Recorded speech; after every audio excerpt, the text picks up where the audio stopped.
Welcome back to 60 Thoughts.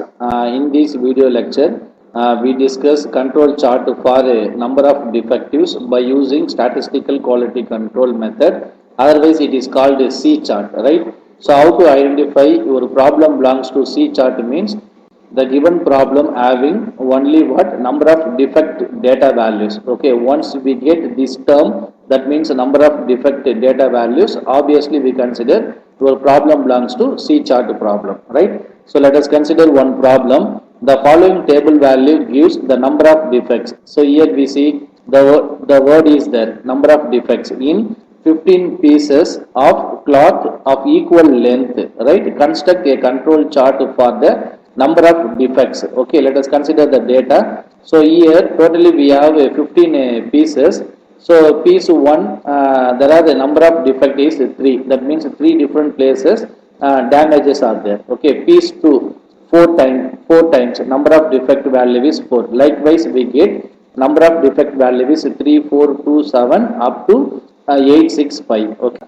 Okay, so using this data, we are going to construct what? Control chart for number of defect, that is nothing but control chart for C chart, right? So what is step number 1? Step number 1 is we consider to find the C chart. Okay, so before we find the C chart, first we write what is given values, right? So given.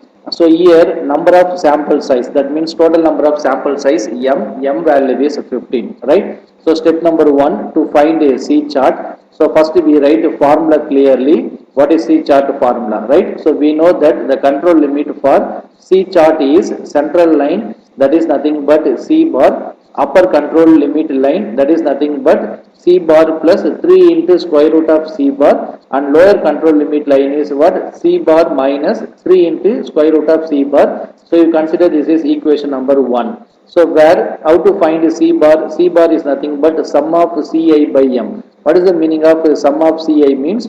We are going to add all number of defective values by total number of sample size. So coming to our problem, we have 15 number of defect values. Adding all 15 values by 15, that is nothing but 90 by 15, you get 6. So we know C bar value, right? So substitute C bar value in equation number 1. From 1 can be written as the control limit for C chart is central line equal to C bar equal to 6. Next we find upper control limit line, that is C bar plus 3 into square root of C bar. We know C bar value 6 plus 3 into square root of 6. So first okay, so using calculator, okay, so using calculator we simplify this term, we get a upper control limit value is 13.3485. How do you get this one? If you simplify 3 into square root of 6, we get 7.3485. Adding these two value, we get this one. Next I am going to find lower control limit line value. We know formula C bar minus 3 into square root of C bar, right? So we know what is this answer? 6 minus 3 into square root of 6. Okay, already we know this value is what? 7.3485. So what is 6 minus 7.3485? We get minus 1.3485. Here you see the lower limit value is what? Negative. Okay, since whenever you get negative value, we consider only positive value. Okay, therefore we consider lower limit will be 0. Okay, since the limit cannot be negative, so we take lower control limit value is 0, right? So using these 3 lines, we are going to draw the control chart for C, right? So x-axis we consider sample numbers. Totally we have 15 sample values.